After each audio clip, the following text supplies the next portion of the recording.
আল্লাহর হাবিব وقال رسول الله صلى الله عليه وسلم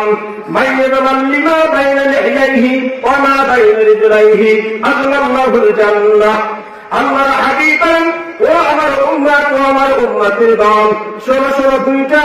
আমার যদি তুমি করতে পারো আমি রাসূল বললাম আমি বিশ্বনবী গ্যারান্টি দিয়ে দিলাম কাল কিয়ামতের ময়দানে আমি তোমাদের জন্য জান্নাতের জিম্মাদার হয়ে যাব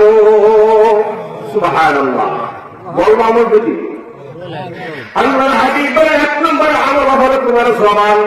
জবানের গুনাহ থেকে বাঁচবা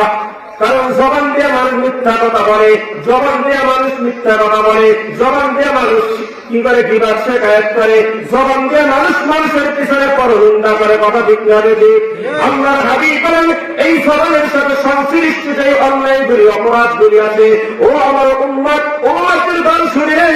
যদি এই জবানের গোলা থেকে অপরাধ থেকে যদি দূরে থাকতে পারি আমি রাসূল গ্যারান্টি দিলাম কাল কিয়ামতের ময়দানে তোর জন্য জান্নাতের জিম্মাদার হয়ে যাব সুবহানাল্লাহ। দুই নম্বর আমল আল্লাহর হাবিব বলেন দুই নম্বর আমল হলো আল্লাহ রাব্বুল আলামিন তোমার দুই পায়ের মাঝখানে একটা লজ্জা স্থান দিয়েছে, এই লজ্জা স্থানকে যদি ইবাদত করতে পারো আল্লাহর হাবিব বলেন আমি তোর জন্য জান্নাতের জিম্মাদার হয়ে যাব। তাহলে এই হাদিসের মধ্যে পুরুষ মহিলা উভয়ই শামিল, কথা ঠিক না ঠিক? একটা হলো জবান আর একটা হলো লজ্জাস্থান। মানুষ যখন জৈবন অপন্ত হয় তখন এই জৈবন আমার এই যুবক ভাইয়েরা লজ্জাস্থান অনেক পরিণাগোড়া করে কি করে না। এই জন্য আল্লাহর হাবিব বলেন